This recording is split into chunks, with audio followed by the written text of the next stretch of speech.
Good morning. Welcome back to Constantly Cruising. Today, we're going to go through part 2 of Roulette Basics. I'm going to walk you through how to walk up to the table, how to buy in. We're going to talk about some betting strategies, and then we're going to follow that up with a couple playing strategies.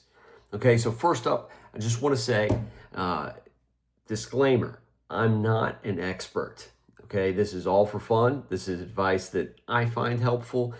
Roulette is totally a game of chance, so you can lose money. Be aware of that. Know your limits, and just play if you have fun playing. All right, let's get into it. All right, if you haven't watched the very first part of Roulette Basics, where I just talk about how the layout of the board, how that works, and where you place your bets, all that kind of stuff, that might be helpful to do first. I'm going to link that right up here, and I'll link it down in the description below. So if you haven't seen that, go watch that first and then come back to this. All right, first up, let's talk buy-in. So you want to play, you're going to walk up to the table.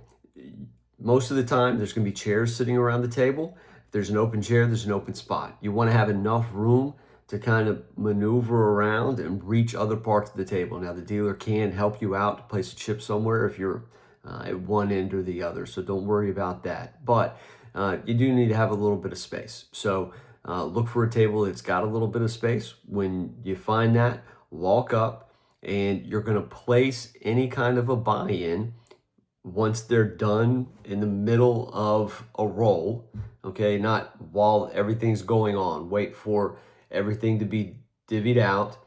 There's kind of like a lull. Put your money down on the table. Don't hand it directly to the dealer. The dealer will then pick your money up and exchange it for chips. Okay, if for 9 times out of 10, they're just going to give you straight $1 chips for whatever increment you give them. So if you give them $100, they're going to give you 100 $1 chips. If you would rather have $5 chips or $10 chips, whatever that may be, based upon how you are planning to play, make that known when you buy in, and they'll adjust accordingly. Okay, so that's the buy-in process. You're going to keep all your chips kind of off to the edge of the table, and your chips are going to be a certain color so that the dealer knows that they're yours, and that if that color wins, she's paying out to you. All right, next up, let's talk about a few betting strategies. Now, these work well regardless of kind of where you're playing on the board. If you're planning on playing just one certain way, it especially works well along the outside bets, okay? So number one, these are the three that you're probably going to hear the most often. Number one, Martingale. And Martingale is pretty much just the classic double down strategy. So the idea here is you're going to place a bet down. Let's, for example, say we're playing red or black. So I've got my board pulled up here. All right, so I got my board pulled up here. Let's say we're playing just red and black, okay?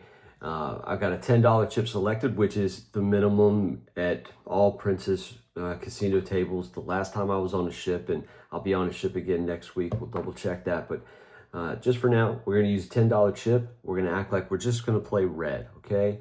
So I'm going to put my $10 chip down on red and spin. Now, according to just how Martingale works, what's going to happen is if I win, I'm going to take the winnings, and what do you know? We won. So then I'm just going to bet again, $10 on red. And if I win, I'm going to pocket that win. If I lose, like I just did when it landed on black, now I'm going to double down. So instead of 10, I'm going to go to 20. And if I win on 20, I'm going to win for that bet, and I'm going to recoup my losses from the previous bet. I lost again. So now with Martingale, instead of betting 20, now I'm going to bet 40. This is the downside of this strategy. It does escalate quickly. The plus side is that when you win, you do recoup everything that you just lost. If you're going to play Martingale, I would suggest having a cutoff. So now I've lost 3 in a row. So now 40 turns into 80.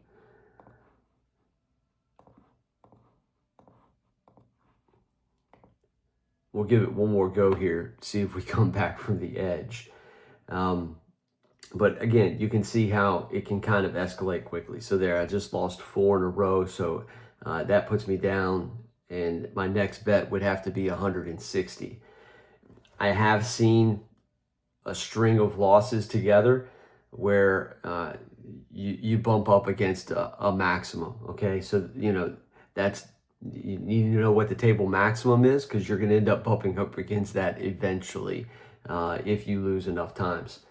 So there's pluses and minuses to Martingale. If you're going to play Martingale, I would say have a limit. So let's say you lose 3 in a row, you just reset no matter what.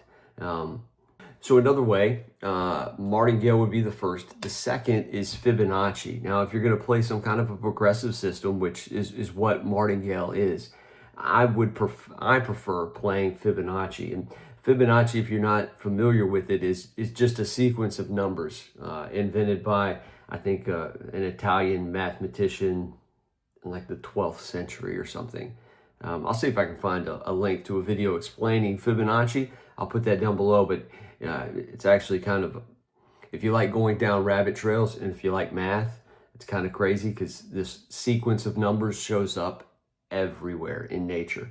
But the way that it works is you start with 1, and then the next number is that number plus the previous number. So 1, and then 1 plus 0 is 1, and then 1 plus 1 is 2, then 2 plus 1 is 3, then 3 plus 2 is 5, and it progresses that way.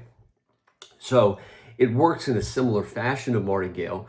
So every time you lose, you're going to progress up that number sequence. And anytime you win, you're going to reset. The plus to it is that the progression is a lot slower, right? We're not, after 4 losses like we just had with this system, you're not all the way up at $160 bet, right?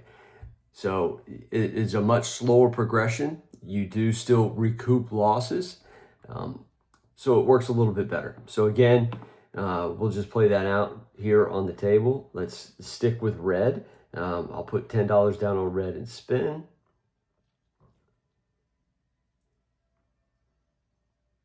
And where are we at? Another black, see? So that would have been that 160 on Martingale gone. So then we do 1 again.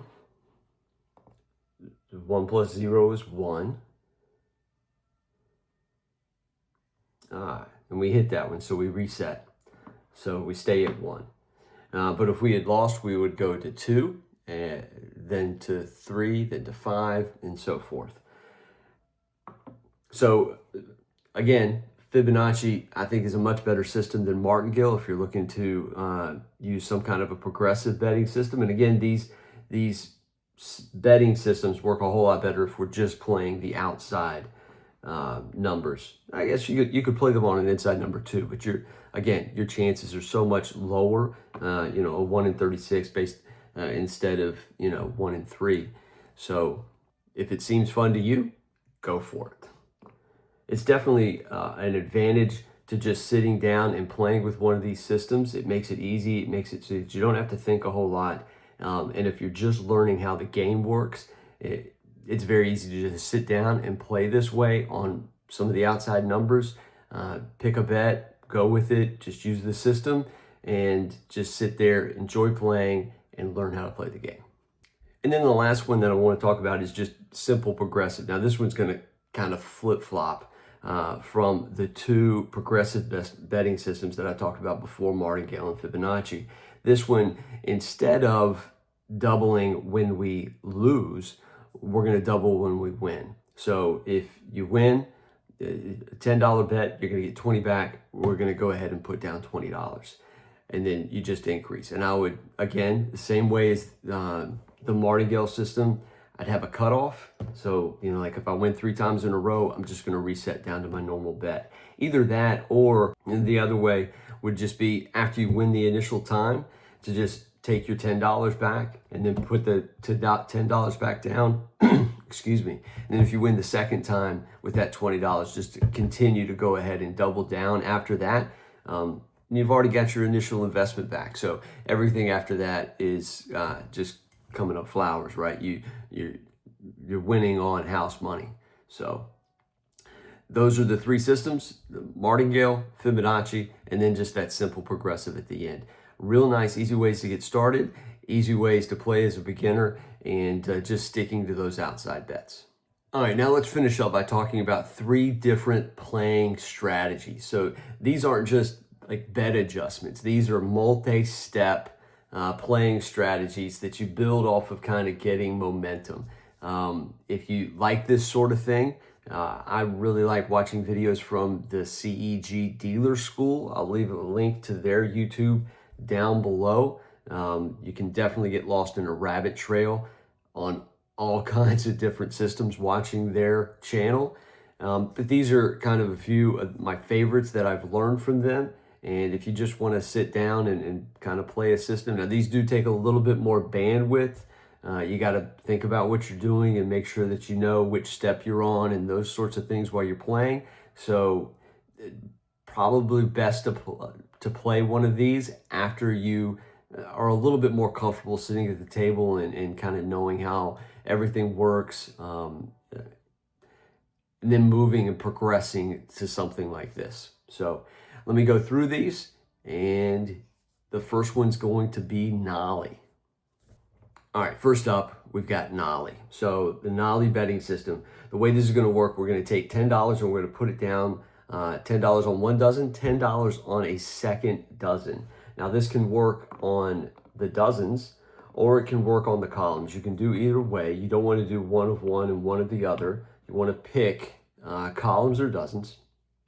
$10 on one, $10 on the other for a $20 initial bet. We're going to spin, and if we win, we're going to double down on one of those columns. So a win is going to turn that $10 into 30, and we're going to take that 30 and put $20 down on one and $10 down on the other. I like to double up on the one that won, in hopes that we're going to hit the same dozen twice, okay? So $20 down on one, $10 down on the other. If you hit that, then we're going to take and put $15 down on each dozen. So that's a $30 total bet.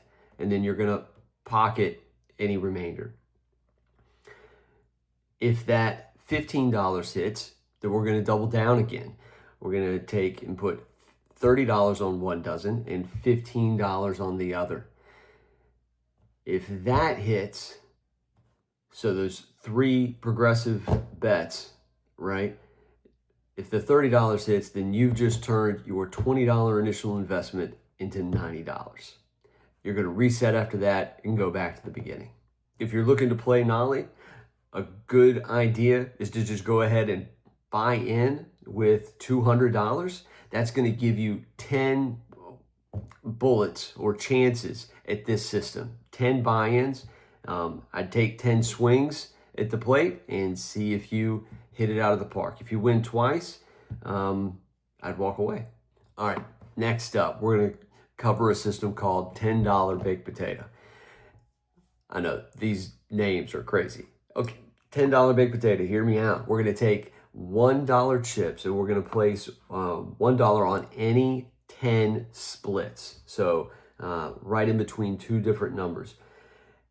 And you can just place those anywhere you like. If you have specific numbers that are kind of partial to you, go for it. Let's see. I'm just kind of placing these sporadically. You can place them anywhere. You can place them horizontally or vertically. Just trying to make sure that you're not doubling up on a number, okay? So you're going to place down 10 and spin away. Now, if you win any one of these splits, you're going to come back with $18. So that $10 is going to turn into 18. All right, we won. 10 turned into 18. Now, I'm going to take that $18 and I'm going to put it down on any one-to-one bet. So black or red, even or odd, high or low. I'm going to choose red. That didn't work. There we go. 1, 2, 3. And we spin again. Now, if we hit this 18, then we're going to take the winnings from that, which is going to be 36, and we're going to put, I did not. Okay, so at that point, you just reset. If I did win, I'd take the $36, put it down on a dozen. And if that dozen wins, then you've just turned your $10 initial investment into $108. Just like I was talking about with the Nollie system, if you're going to play this, a great way to play is just to go in, buy in with $200. With this system, it's going to give you 20 chances at winning. And again, if you win twice, I'd walk away. All right, the last system we're going to talk about is BBC. And BBC stands for Big Black Columns. So we're going to start off with a $10 initial bet on big, or 19 to 36. So we're going to stick that $10 bet down. We're going to spin. Now, if this bet wins, our next step, progressing from big, is going to be to black. So we just won. So we're going to take our $10 winnings off that $10 bet, and we're going to go. Now we've got $10 on big, $10 on black. We're going to spin again. Come on, come on, come on. All right, so now at this point, it's a middle point in BBC. You're going to kind of get stuck in a limbo just a little bit, where you're either you can hit big or you can hit black. So we just hit black, but we didn't hit big. You want to hit both of them before you progress to the next step. If you hit one or the other, simple. Just stay on this step and continue to bet big and black. Now you can flip-flop this system, and instead of playing big and black, you can play small and red. It only works one way or the other. Again, we hit black, but we didn't hit big. So we're just going to place that bet back down. If I win at this point on black and big, now I'm going to put money down on two columns.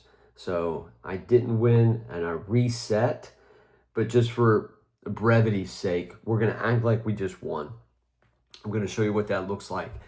We're going to put $10 down on black, $10 down on big, and you're going to pick columns, okay? So if you're playing big and black, you're going to want to use columns 1 and 2. And the reason for that is those two columns have the most black numbers, okay? If you're playing small and red, instead of the first two columns, you're going to use the first column and the third column. And the reason for that is those columns have the most red numbers.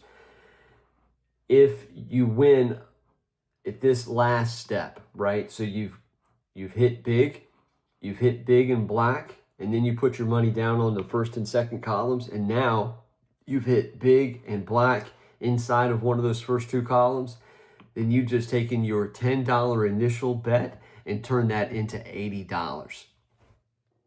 Hey, walk away a winner. Again, if you're going to play this system, easy to buy in at $200. You got 20 chances. Take your 20 chances. If you win twice, walk away, and good luck. All right, I hope you learned something. I hope that's helpful, and I hope that you get the chance to sit down and enjoy playing a little roulette. Listen, roulette is a risky game. It's inherently risky, and as any game of chance, you always have a chance of losing every single thing you come to the table with. I often do, but it's still a lot of fun to play, and I really enjoy it. Only play if you enjoy it. Don't play under some assumption that you're going to get rich playing roulette. I promise you, you're not. Especially inside of a casino on a cruise ship with the triple roulette, the odds are strongly against you. So, again, this is informational only. I am not an expert. I am just someone that enjoys playing, and I hope you enjoy playing too. Have fun. Let me know how you do down in the comments.